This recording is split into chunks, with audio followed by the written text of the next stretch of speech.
আপনি যখন মানুষের সাথে কথা বলবেন তো মানুষ যা বলেছে আপনারটা কেমন হবে তার চেয়ে সুন্দর। এটা আল্লাহ নবীকে আদেশ করলেন, মানে আমাকে আর আপনাকে আদেশ করলেন। বুঝাতে পারি না কথা মনে হয়? আল্লাহ আমাদের নবীকে আদেশ করলেন মানে কি? আমাকে আর আপনাকে আদেশ করলেন। আল্লাহ তাআলা বলছেন ওয়াজাদিলহুম বিল্লাতি হিয়া আহসান। মুহাম্মদ সাল্লাল্লাহু আলাইহি সাল্লাম তর্ক বিতর্কে বাক বিতণ্ডে কথা বলা লাগলে ও যা বলেছে আপনি তার চেয়ে সুন্দর বলবেন, তার চেয়ে ভালো বলবেন। আদেশ, দুটাই আদেশ।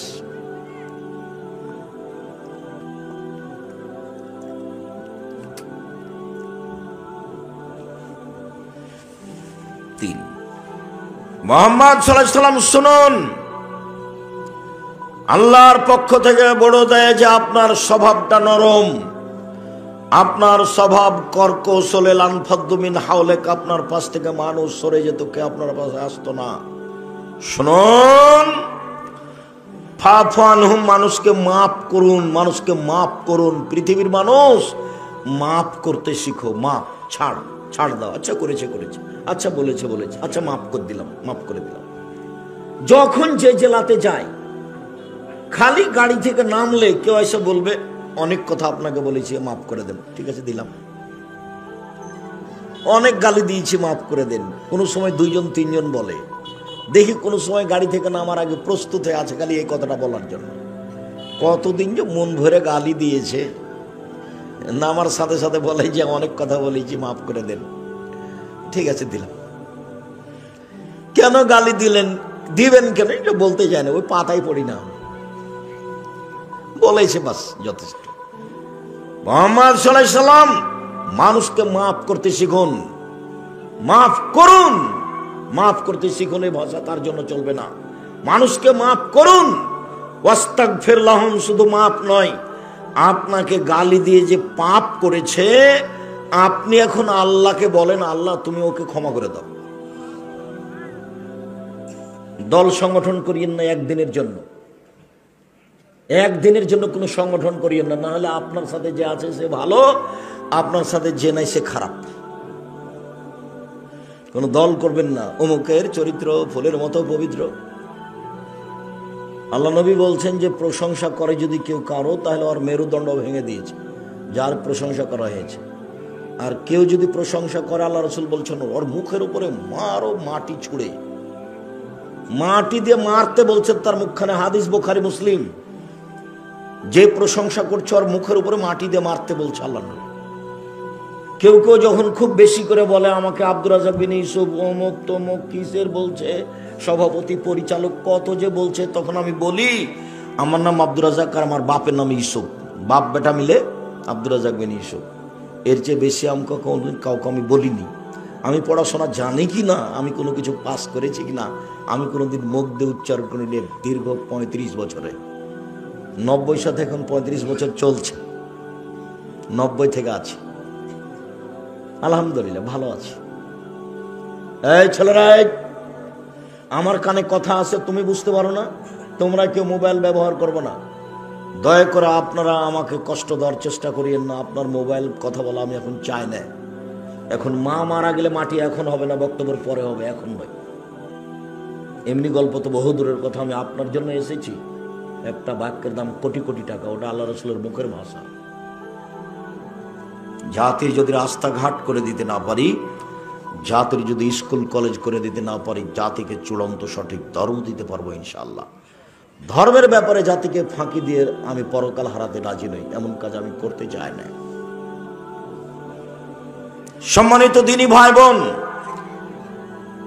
সবচেয়ে ভারী নেকির ইবাদত হলো সদাচরণ। চলেন দেখি সদাচরণ দিয়ে জান্নাতুল ফেরদাউস পাওয়া যায়, সবচেয়ে দামি জান্নাত। উমামা বাহিলি রাদিয়াল্লাহু তাআলা আনহু বলেন, আল্লাহর নবী বলেছেন, লেমান আনা জাইমুন বে বাইতিন লেমান তারাকাল মেরাহ ওয়াইন কানা মুহিক্কান।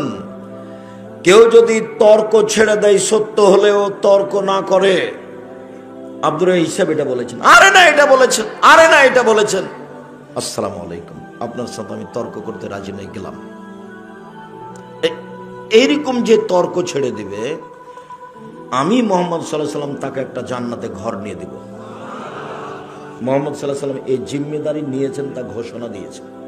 2, ওবে বাইতিন ফিরাবাজিল জান্নাহ লিমান তারাকাল মিরাহা ওয়াইন কানা মাযে। মজাক করে হলেও কেউ যদি মিথ্যা না বলে, মজাক করে হলেও কেউ যদি মিথ্যা না বলে, আমি মোহাম্মদ সাল্লাল্লাহু আলাইহি ওয়াসাল্লাম তাকে জান্নাতের মাঝামাঝিতে একটা ঘর নিয়ে দেব। 3, ওয়া আলাল জান্নাহ লিমান হাসানা খুলুকাহু। যে তার চাল চলনকে ভালো করলো, আমি তাকে জান্নাতুল ফেরদাউস নিয়ে দেব। চাল চলন কি জিনিস? কেন চাল চলন তো বুঝি, ওই যে ওকে স্বভাব ভালো, ছেলেটা খুব ভালো, ব্যবহার খুব ভালো, ছেলেটা খুব লুতুবে নরম কথা বলে, ছেলেটা খুব ভালো, এই যে ভালো চাল চলন। ওর কথা বলছি দুমক হঠাৎ দুনিয়ার বদ, আর মুখ কত খারাপ, ওকে দেখতে মন চায় না, বলে না মানুষে। এই যে মানুষ ভালো মন্দ বুঝে, এটাই হলো ভালো চাল চলন। ভালো কথা ভালো কর্ম, ভালো কথা ভালো কর্ম, প্রতিশোধ নেই, প্রতিবাদ নেই, প্রতিশোধ নেই, বদনাম গিবত নেই, বাস ওটা গেছে।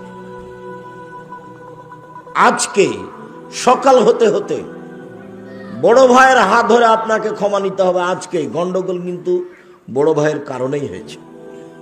আপনি ছোট, ক্ষমা আপনাকে নিতে হবে, এবং আজকে নিতে হবে। এখন বক্তব্য শেষে ক্ষমা নিয়ে ঘুমাবেন। ভাই যা হয়েছে ভাইজান মাফ করে দেন আমাকে। ঘটনা কিন্তু বড় ভাইয়ের কারণেই হয়েছে। এমন ভাবে হয়েছে, বলছে 2 ভাই পাশাপাশি বাস করে, বলছে বেটাটাকে তোর চাচা যেন এখান থেকে বের হতে না পারে রে, কাঁটা দিয়ে ঘেরে দে, কেমনে বাড়ি থেকে বের হয় তা দেখবো, তাই বলছে। আর আমাদের গ্রামে বাপ মরার পরে গন্ডগোল হয়েছিল, 2 ভাইয়ে জমি জায়গা ভাগ করতে করতে ঢেঁকিটা কেটে ভাগ করে নিয়েছে। এটা আমার চোখের সামনেকার ঘটনা বলছি। আর দল পার্টি করা লোককে আমি দেখেছি যে বিরোধী দল পরাজয় বরণ করলে, হেরে গেলে কি একটা কারণে ছেলেরা পরীক্ষায় ফেল করেছিল বিপক্ষ পার্টির, তখন এ গরু জবাই করেছে খুশিতে, গরু জবাই করে খা। এটা আমার চোখের সামনে। জীবনে কোনোদিন 1 মিনিটের জন্য কোনো দল, কোনো সংগঠন, কোরআন দিয়ে সংগঠন করুক না কেন, তাও করবেন না। কেন? তখন আপনার ভিতরে সংকীর্ণতা আসবে। সংকীর্ণতাই আহলে হাদিস মানুষকে অনেক খাটো করে রেখেছে। আপনি আমাকে ইকবালপুর মসজিদে খুতবা দেওয়াতে পারেন না কেন? সামনের জুমায় দিয়ে দেখি। আর আপনি আছেন জামিয়া সালাফিয়ায়, খোলা আছে মাঠ, আপনি খালি বলবেন, মেথর দিয়ে বলবেন আব্দুর রাহিক সাহেব আছেন বংশাল মসজিদে খুতবা দেন, মেথর দিয়ে বলবেন, সম্মান লাগবে না। আর সম্মান তো উপরে আছে। বলেন দেখি, এক মাওলানাকে বলছে আসেন জামিয়া সালাফের সম্মেলনে, হাসছে, আসেন, হাসছে, তাহলে বলছে আপনার বাপও পারবে না। আমি এই ভাষায় বলছি আপনার বাপও পারবে না, আমাকে ডাকেন, কালকে চলে আসবো আমি। এ কথার অর্থ নাই যে আমি আব্দুর রাজ্জাক বিন পড়ে আছি, এ পড়ে নাই। জামিয়া সালাফে খুতবা দেন, যাতায়াত 3000 টাকার সম্মানে, আর 10,000 টাকা পাতো, 13,000 টাকা দিবে প্রতি জুমাই। এটা জামিয়া সালাফিয়া। কিন্তু দেশের এশিয়া মহাদেশে বড় মসজিদ তৈরি হচ্ছে রূপগঞ্জ, নারায়ণগঞ্জে, 100 বিঘা জমির ওপরে। খাটো করে দেখার আপনার কোনো পথ নেই, উপরওয়ালা করে। আমি নিজে করলে আপনি কিছু করতে পারতেন। আমি তো কচুর পাতার পানি বুঝেন না? এই যে পানি কচুর পাতার উপরে থাকে, তো বাতাস আসে, তখন কি করে? এই যে পড়লো। আমি তো কচুর পাতার পানি, আমার কি দাম আছে? আমার 5 পয়সা দাম নেই। 100 বিঘা জমির উপরে প্রায় রূপগঞ্জ, নারায়ণগঞ্জ, 21 নম্বর সেক্টরের সাথে লাগা জামিয়া সালাফিয়া রূপগঞ্জ, নারায়ণগঞ্জ, 22 বিঘা খালি মেয়েদের জন্য। রাজশাহী 40 বিঘা জমির উপরে ছেলেদের শাখা, 77 বিঘা জমির উপরে মেয়েদের, 40 বিঘা খালি পুকুর। 5000-এর বেশি ছেলে মেয়ে পড়াশোনা করে, 519 জন খালি এতিমি আছে, 5000। 300 জন শিক্ষক শিক্ষিকা আছেন, 32 লক্ষ টাকা মাসে বেতন লাগে, 32 লক্ষ। এটা ছিল 2024-এর হিসাব, 25-এর আমার কাছে এখনো আসেনি। জামিয়া সালাফিয়ার উপরে আপনার ভালোবাসা থাকা উচিত, এটা আহলে হাদিসের সম্পদ। 13-14 সম্মেলন আসেন দেখি আপনি,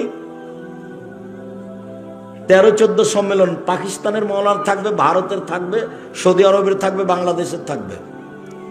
পাকিস্তানের মৌলানা থাকবেন, ভারতের মৌলানা থাকবেন, সৌদি আরবের মৌলানা থাকবেন, বাংলাদেশের থাকবেন। এর নাম জামিয়া সালাফিয়া। দেশের সর্ববৃহৎ প্রতিষ্ঠান জামিয়া সালাফিয়া। দেশের সর্ববৃহৎ প্রতিষ্ঠান জামিয়া সালাফিয়া। আয়াতনে, শিক্ষক মানে, শিক্ষক গুণে, শিক্ষক সংখ্যায়, ছাত্র সংখ্যায়, বিদ্যা দেওয়াতে সর্বোচ্চ স্তরে আছে জামিয়া সালাফিয়া। সাত করে যাবেন, 40 বিঘার উপর আছে রাজশাহীতে। রাজশাহীর মসজিদটা 90% জমির উপরে চারতলা আছে, 90%। উত্তরবঙ্গে এত বড় মসজিদ নেই।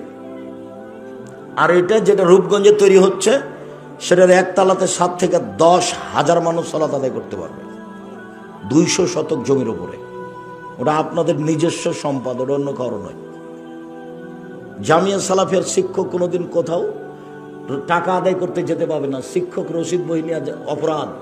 কোন শিক্ষক রসিদ বই নিয়ে বাইরে গেলে তার জরিমানা হবে। জামিয়া সালাফিয়া কোনো বৈদেশিক টাকা দিয়ে চলে না। জামিয়া সালাফিয়া কোনো বিত্তশালী দিয়ে চলে না। জামিয়া সালাফিয়া কোনো সংস্থা দিয়ে চলে না। জামিয়া সালাফিয়া সরকারি অনুদানে চলে না। কিভাবে চলে? আপনার 10 টাকা, আমার 20 টাকা, আমার 10 টাকা, আপনার 20 টাকা, এইভাবে চলে। যারা যেমন পারে তারা তেমন দান করে, এভাবেই চলে। প্রত্যেক দিন বিকালে 40,000 থেকে লাখের মতো বিল আছে, মিস্ত্রি বিল, টিন মিস্ত্রি, রড মিস্ত্রি, কাঠের মিস্ত্রি। মানুষ তো মানুষের তৈরি করা জিনিসের উপরে চড়ে আছে। আমি এমন একটা জায়গাতে আছি, আল্লাহ আমাকে বলছেন তুমি নিজে জমি কিনো, ঘর বাড়ি করো, মাদ্রাসা চালাও, কারোটা ভোগ করতে পারবা না তুমি। তা আমি কি করবো? ঠিক আছে, তাই হলো। কথা বোঝা গেল না? এটা মনে হয় এটা ভালো করে বোঝা গেল না। আবার বলি, তার মানে আমি যে মাদ্রাসা চালাই, তা আমি কারোর তৈরি করা মাদ্রাসা চালাইনি। আমি নিজে জমি কিনে, ঘর বাড়ি করে, শিক্ষক নিয়োগ দিয়ে নিজে দেখছি, দেখাশোনা করছি। এবার কি বুঝেছেন?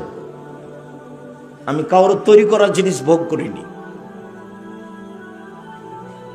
সম্মানিত দিনী ভাই বোন, আপনার ভালোবাসা ঐকান্তিক ভাবে ভালোবাসা আমি দাবি করি।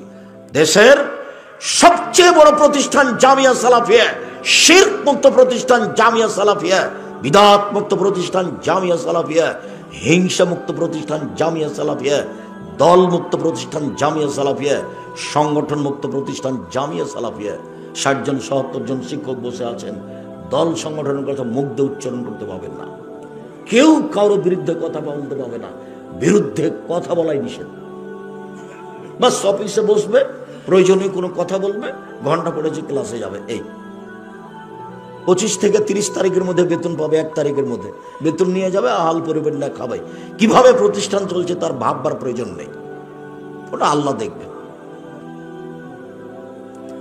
সম্মানিত দিনী ভাই বোন, এক, সত্য হলেও তর্ক ছেড়ে দিলে আল্লাহর নবী তাকে জান্নাতে একটা ঘর নিয়ে দিবেন।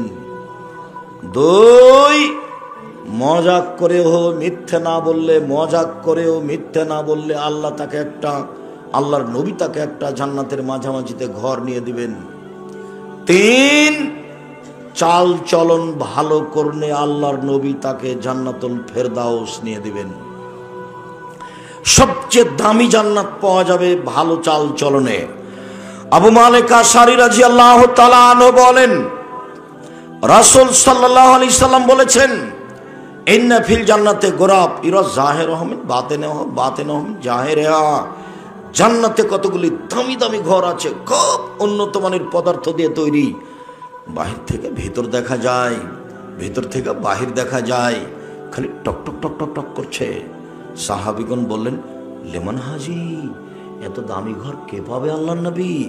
তখন আল্লাহ রাসূল বলছেন, লেমন আলানাল কালাম, যার স্বভাব ভালো সে পাবে। নে বাবা, যার চাল চলন নরম সে পাবে। এই ছেলে, বসো, আমাকে কোনো কাজ দেখাবেন না, অল্প সময়, দয়া করে আমাকে কোনো ব্যস্ততা দেখাবেন না। আমি আপনার জন্য এসেছি, আপনি মূল্যায়ন করবেন। কি প্রয়োজন? পেশা লাগলো, পায়খানা লাগলো, চা খাবেন, উঠে যাবেন কেন? আমি যে আপনার জন্য এসেছি, আপনি কেন উঠবেন? হিসাব করে বসে থাকবেন, পাখি যেন মনে করে আপনি পাথর। সম্মানিত দিনী ভাই বোন, সদাচরণ দিয়ে সবচেয়ে দামি জান্নাত পাওয়া যায়। এবার বলি, সদাচরণ দিয়ে বয়স বেশি হয়ে যায়, সদাচরণ দিয়ে রুজি বেশি হয়, টাকা বেশি হয়। আমি বলিনি, হাদিস বুখারী মুসলিম। সাওবান রাদিয়াল্লাহু তাআলা আনহু বলেন, আল্লাহর নবী বলেছেন, মান সাররাহু আইয়ুবসাতা লাহু ফি রিজকিহি ওয়া ইনসাউলি ফি আসরিহি, যে চায় তার রুজি বেশি হয়ে যাক, যে চায় তার বয়স বেশি হয়ে যাক, এই দুটা যে চায়, ফালিয়াসিল রাহিমাহু, সে যেন সদাচরণ করে। বয়সও বেশি হবে, কেটে নতুন ভাবে লিখে দিবেন আল্লাহ। রুজিও বেশি হবে, কেটে নতুন ভাবে লিখে দিবেন আল্লাহ। মনে রাখবেন, ভাগ্য কেটে লিখে দেওয়ার দুটা পথ আছে। করোনা ঠেকা যায়, ঠেকারও যায় দোয়া দিয়ে, মাস্ক দিয়ে নয়। পৃথিবী সৃষ্টির 50,000 বছর পূর্বে আপনার ভাগ্যে করোনা লিখা হয়েছে। আপনি যদি পাথরের ভিতরে ঢুকে থাকেন তবুও করোনা ধরবেই। যার কারণে আমি করোনার 5 পয়সা দাম দিইনি। সারা দেশের কোন হুজুর সাথে ছিল তা আমি দেখতেও যাইনি, বরং উল্টা হুজুরের দাপট দেখেছি খুব। আমি বলেছি, করোনার 5 পয়সা দাম দিতে আমি রাজি নই। যার করোনা হয়েছে তার সাথে এক প্লেটে খেতে প্রস্তুত। কেউ যদি করোনায় মারা যায়, তার গোসল, কাফন, দাফন, জানাজা আমি নিজে হাতে দিব। ওতে যদি আমাকে করোনাতে ধরে, আমি বলবো না যে এর কারণে ধরেছে, আমি বলবো পৃথিবী সৃষ্টির 50,000 বছর পূর্বে লিখা ছিল আমার নামে, সেই জন্য হয়েছে। আমি ওর উপরে এটা চাপাবো না। আল্লাহ নবী বলছেন, 50,000 বছর পূর্বের লিখিত ভাগ্য কেটে দেওয়ার দুইটা পথ। এক, ভালো চাল চলন, বাস। যে রুজি লিখা ছিল কেটে আর একটা দিয়ে দিবেন, যে বয়স লিখেছিল কেটে আর একটা দিয়ে দিবেন। দুই, লায়ারদুল কাজা ইল্লা বিদুআয়ে, লিখিত ভাগ্য পরিবর্তন হবে না দোয়া ছাড়া। লিখিত ভাগ্য পরিবর্তন হবে না দোয়া ছাড়া। কান্নাকাটি করে দোয়া করা ছাড়া লিখিত ভাগ্য পরিবর্তন হবে না। তাহলে কি দিয়ে পরিবর্তন হবে? দুই, দোয়া দিয়ে। এক, বলো, ভালো চাল চলন দিয়ে। দুই, দোয়া দিয়ে। মনে থাকবে না নাকি? দুইটা। লিখিত ভাগ্য, তোমার তো খালি মনটা চাচ্ছে যে কই টাকা পয়সা হয় না, খালি চাকরি করি তো ভালো চাকরি পায় না, ব্যবসা করি তো খালি মায়ের খাই, মনটাই খুব খারাপ। এই সাহেব আমার জন্য একটু দোয়া করেন। তবে যেখানে লাগি সেটাই শেষ, সেটাতে কোনো জসই পায় না। কি যে হয়, ধৈর্যের পরিচয় দেন, রাতে কান্নাকাটি করেন, হাত তুলে দোয়া করবেন। রাত্রি 10টার সময় ঘুমিয়ে যাবেন, বাড়িতে কার্ফু জারি থাকবে, 10টায় শেষ, 10টায় ঘুমিয়ে যাবেন। ডান কাতে ঘুমাবেন, 3টায় উঠবেন বা 4টায় উঠবেন বা 3:30টায় উঠবেন। সুন্দর করে উজু করে কিছু বলবেন, বলতেই হবে। এটাই হলো আসল বলার সময়, বলেই কিছু নিতে হবে। ওরা তো বুঝতে পারে না, আপনারা একটু পাশে যারা আছেন তারা খেয়াল করবেন। সম্মানিত দিনী ভাই বোন, নাওয়াস ইবনে সামান রাদিয়াল্লাহু তাআলা আনহু বলেন, আমি একদা আল্লাহর নবীকে বললাম, আল্লাহর নবী, বল বিররু ওয়াল ইসমু, পাপ কি জিনিস, নেকি কি জিনিস বলেন তো আল্লাহর নবী, পাপ কি জিনিস, নেকি কি জিনিস? তখন আল্লাহ রাসূল বলছেন, আল বিররু হুসনুল খুলুক, নেকি হলো ভালো আচরণ। কেন? আল্লাহ নবী বলবেন নেকি হলো তাহাজ্জুদ, আল্লাহ রাসূল বলবেন নেকি হলো হজ, আল্লাহ রাসূল বলেন নেকি হলো কোরআন মাজিদ তেলাওয়াত। এইটা না বলে আল্লাহ নবী বলছেন নেকি হলো ভালো আচরণ। নেন এবার, হাদিস কিন্তু বুখারী মুসলিম, আমার আপনার বিবেচনার কোনো সুযোগ নেই।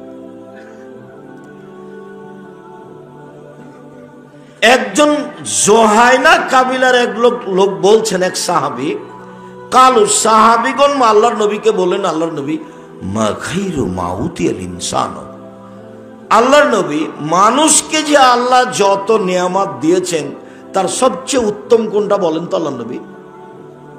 নিয়ামত কি? 2 হাত। কিভাবে নিয়ামত বুঝবো এটা? যার 1 হাত নাই তাকে জিজ্ঞাসা করেন। বুঝা গেল না কথা?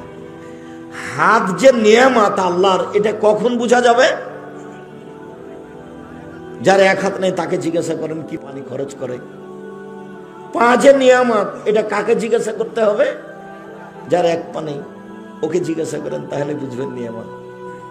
যার চোখ নাই তাকে বলেন যে পৃথিবী কেমন,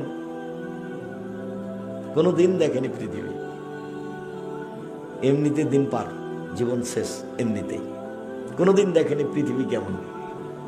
তো চোখ নিয়ামত।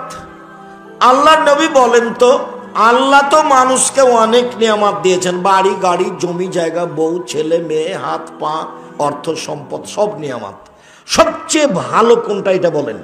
তখন আল্লাহ রাসূল উত্তরে বলছেন আল্লাহ হুসনুল খুলুক, ভালো আচরণ।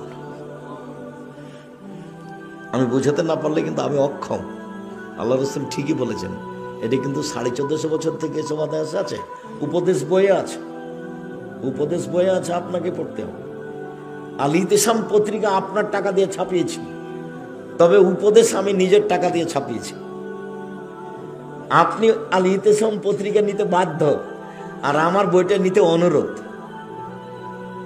ইতিসাম পত্রিকা আপনার টাকা দিয়ে ছাপানো আছে। 12 জন দেশ বিদেশের বড় বড় মুফতি আছে, 50টা প্রশ্নের উত্তর আছে, তার নাম আল ইতিসাম পত্রিকা। দেশের সর্ববৃহৎ সর্বোচ্চ ভালো মানের সবচেয়ে বেশি প্রশ্নের উত্তরে পত্রিকা হচ্ছে আল ইতিসাম পত্রিকা।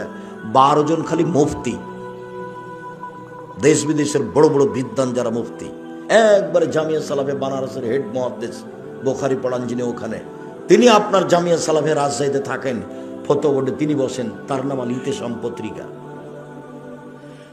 আপনি নিজে পড়বেন, এজেন্ট হিসেবে পড়বেন, নিজে কিনে পড়বেন, আপনার ভেতরে দুর্বলতা থাকে না যেন। বলে যাক, ইকবালপুর মসজিদে আপনাকে খুতবা দিতে পারিনি, আমি পত্রিকাটা তো পড়ছি আব্দুর রাজ্জাক সাহেব, এটা তো করলাম, এতেই হবে। সম্মানিত দিনী ভাই বোন, সবচেয়ে দামি নিয়ামত হলো ভালো চাল চলন। জীবনে কোনোদিন কারোর বিরুদ্ধে মামলা করবেন না, প্রতিশোধ নেবেন না, মাপ, শুধু ছাড় দিয়ে দুনিয়া শেষ, বাস, যা হবে হবে, তাকদিরে যা আছে হবে। সবসময় ভাগ্যের উপরে থাকবেন, ক্ষমতা দেখাবেন না 1 মিনিটের জন্য। আয়েশা রাদিয়াল্লাহু তাআলা আনহা বলেন, আল্লাহর নবী বলেছেন, ইন্নামাল মুমিন ইয়াজদু বিহুসনি খুলুকিহি দারাজাতাস সাইমুল কায়েম। ভালো আচরণ দিয়ে মানুষ বড় বড় 2টা ইবাদতের নেকি পাবে। ভালো আচরণ এমন একটা ইবাদত যে এ দিয়ে 2টা বড় বড় ইবাদতের নেকি হয়। এক, নিয়মিত নফল রোজা, বৃহস্পতিবার সোমবার সিয়াম থাকলে, শাবানের একটানা 15টা সিয়াম থাকলে, জুলহিজ্জার একটানা 9টা সিয়াম থাকলে, মুহররমের 2টা সিয়াম থাকলে, আরাফার 1টা সিয়াম থাকলে, শাওয়ালের 6টা না 7টা 6টা সিয়াম থাকলে, সব মিলে যত নেকি হয়, প্রতি মাসে 3টে, সব মিলে যত নেকি হয়, ভালো আচরণে তত নেকি হয়।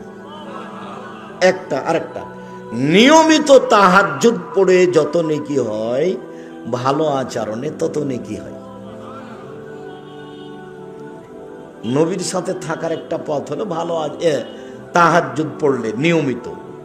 আর এখানে আল্লাহ রাসূল বলছেন 2টা মিলে যা ভালো আচরণে তা, 2টা মিলে যা ভালো আচরণে তা। বলেন তো 2টা কি কি? 1, নফল সিয়াম, 2, তাহাজ্জুদ। 2টা মিলে যা ভালো আচরণে তা। মনে থাকবে না? এই ছেলে, ঘুমাচ্ছ কেন? এত তাড়াতাড়ি ঘুমাও কেন?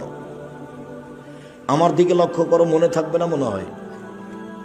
ভালো আচরণ দিয়ে 2টে, 1 নফল সিয়াম তাহাজ্জুদ, 2 নফল সিয়াম তাহাজ্জুদ নফল সিয়াম, নফল সিয়াম তাহাজ্জুদ, তাহাজ্জুদ নফল সিয়াম, নফল সিয়াম তাহাজ্জুদ। মনে থাকবে না কেন? থাকাই লাগবে ইনশাআল্লাহ। আব্দুল্লাহ ইবনে আমর রাদিয়াল্লাহু তাআলা আনহু বলেন, রাসূল সাল্লাল্লাহু আলাইহি ওয়াসাল্লাম বলেছেন, চারটা জিনিস আছে যার, সব কিছু আছে তার, ইহকাল আছে তার, পরকাল আছে তার। চারটা জিনিস আছে যার, জান্নাত আছে তার। চারটা জিনিস আছে যার, সব কিছু আছে তার। একটি হলো হুসনু খালিকাতিন, ভালো চাল চলন। ভালো চাল চলন যার, সব কিছু তার। ভালো চাল চলন যার, সব কিছু তার। ভালো চাল চলন যার, জান্নাত তার। আচ্ছা আব্দুর রাজ্জাক সাহেব একটু বলবেন, ভালো চাল চলন একটু বুঝিয়ে বলবেন? হ্যাঁ বুঝিয়ে বলি, 1 মিনিট আমার দিকে খেয়াল করবেন। একদা সাহাবীগণ আল্লাহর নবীকে বলেন, আল্লাহর নবী, আইয়ুল আমালে আফজাল, সবচেয়ে ভালো আমল কোনটা বলেন তো, সবচেয়ে ভালো আমল?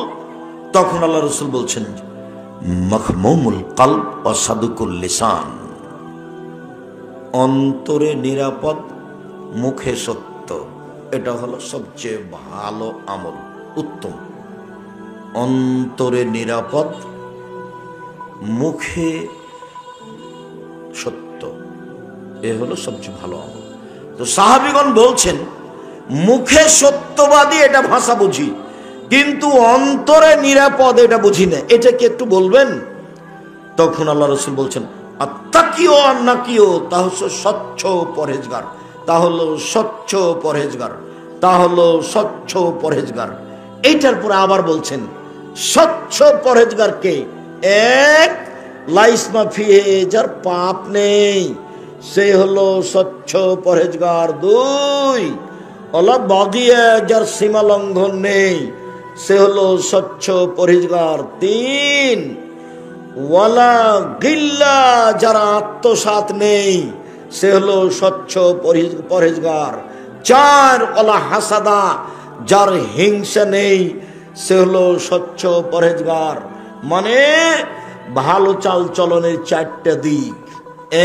1, পাপ হলেই ক্ষমা চাইতে হবে, বাস, পাপ নাই তার, পাপ হলে ক্ষমা চাইছে।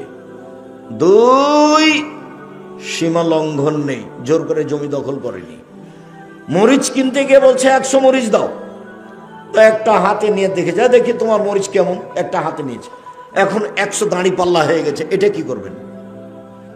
বহুদিন থেকে বলছি আপনাকে, কিন্তু এই কথা, এটা অরি ডালিটাতে কি করতে হবে, রেখে দিতে হবে। আপনি যদি ব্যাগে নিয়ে আনেন তাহলে এটা সীমা লঙ্ঘন। জমি দখল হলো বড় সীমা লঙ্ঘন, আর এটা হলো ছোট সীমা লঙ্ঘন। যার ভিতরে আছে ও পরহেজগার নয়, ও স্বচ্ছ নয়, ওর ভিতরে সদাচরণ নেই। 3, আত্মসাৎ, আমানতদারি। আপনার ভিতরে আত্মসাৎ আমানতদারি আছে কি না? আপনাকে 100 টাকা দিয়েছি বাজার করতে, তখন আপনি 90 টাকার বাজার করে ভাউচার দেখেছেন 100 টাকা, মাত্র 10 টাকা। আপনি কত নিবেন? হাজারো লাখো মানুষ এরকম, লাখ লাখ টাকার খরচ যারা বাজার করে জামিয়া সালাফের বোর্ডিং এর। মাঝে মধ্যে বলি, দেখো বাজার করতে এসে পরকাল হারায়ও না। একটা ছোট কাজ করতে এসে, চাকরি করতে এসে 2 দিন পরকাল হারায়, ভুলেও এই টাকা দিয়ে কোনোদিন চা খায়ও না। আমি কোনোদিন চা বিস্কুট খেলে আমি টাকা দিয়ে দিই, আমি বিপদে পড়তে রাজি নই। ভুলেও কোনোদিন এই 1 টাকা 10 টাকা বাঁচিয়ে চা খায় না এই টাকা দিয়ে। আর যারা মাদ্রাসা চালায়, কমিটি, প্রধান শিক্ষক, তাদেরকে বলি, যেদিন মাদ্রাসার বৈঠক হবে সেদিন 10-এর পয়সা দিয়ে আপনারা চা বিস্কুট খাবেন না, না হলে চাঁপাইনবাবগঞ্জের ভাষাতে আমও যাবে, ছালাও যাবে, কাঁদতে কাঁদতে, আমও যাবে, ছালাও যাবে, কাঁদতে কাঁদতে 2 চোখও যাবে, কিচ্ছু থাকবে না, সব হারাবে একদিন। ইহকালও যাবে, পরকালও যাবে। 10-এর পয়সা হলো গমা সাপের চেয়ে বেশি খারাপ। গমা সাপ বুঝেন আপনারা? গোখরা সাপ, গমা সাপ। যখন বলেছি ভালো বউকে, বউ মহিলা মানুষ, তোরও তো বুঝে না, একটু সুবিধা স্বামী দিল, এটা খুব ভালো। একটু খালি যদি কাপড় মোটা হয় তাহলে মন খারাপ, কাপড়ে হাত দিয়ে বলবে কি যে নিয়ে আসে, তখন শয়তান সুযোগ পায়। তখন শয়তান বলে, তোর স্বামী তোকে কোনোদিন দেয় না, কোনোদিন দেয় না, কোনোদিন দেয় না, তুই এখন বল যে তোর সংসারই করবো না। তখন ওর স্বামী বলবে, করবি না তো যা, তালাক দিয়ে দি, তালাক দিয়ে দি, তালাক দে, এখনই তালাক দে।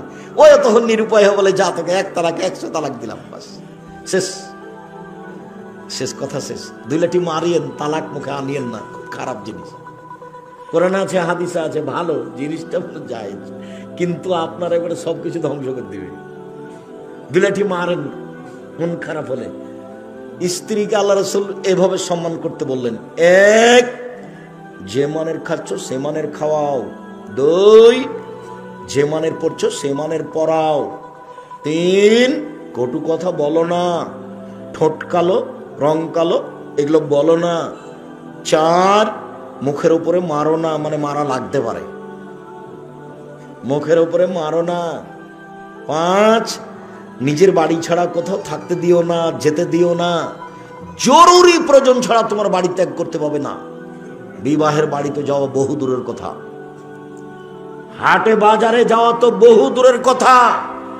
জরুরি প্রয়োজন ছাড়া তোমার বউ বাড়ি ত্যাগ করতে পারে না। এই জিম্মেদারি পালন করো। এটা তোমার স্ত্রী তোমার কাছে পায়, এটা তোমার স্ত্রীর হক, এটা বুঝিয়ে দাও। মানে বাড়ি থেকে কোথাও যেতে দিও না, এটাও পায়, এটা আপনাকে পালন করতে হবে। বলে প্রয়োজনে মারা লাগে মারেন, কিন্তু তালাক বলিয়েন না। ধৈর্যের পরিচয় দেন, বৈঠক হতে দেন, বাপ মাকে বুঝতে দেন, শ্বশুর শাশুড়িকে বুঝতে দেন, গ্রামের দায়িত্বশীলদেরকে বুঝতে দেন, তারপরে তালাক। আগে বললেন তো গেছে। তৎ করে বললেও তালাক, রাগ করে বললেও তালাক, খেপে গিয়ে বললেও তালাক, ভালো মনে বললেও তালাক। তালাক তালাকই, এর কোনো হিসাব নিকাশ নেই। জিদ্দ হোনা জিদ্দ না, হাজলো হোনা জিদ্দ, চূড়ান্ত চূড়ান্ত, মজাকো চূড়ান্ত। আল্লাহ নবী এই কথা বলেছেন, চূড়ান্ত চূড়ান্ত, মজাকো চূড়ান্ত। বউ নিয়ে তালাক নিয়ে খেলবেন না, তালাক দিয়ে তাকে খাটো করার চেষ্টা করিয়েন না। এই ছেলে, বউকে তালাক দিয়ে বউকে খাটো করার চেষ্টা করিও না।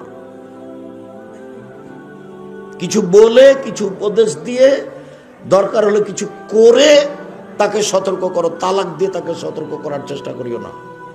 তালাকের আঘাত করে তুমি তাকে তার ক্ষতি করার চেষ্টা করিও না। তুমিও কাঁদবে, সেও কাঁদবে, মধ্যে ছেলেটাও কাঁদবে, সবাই বিপদে থাকবে।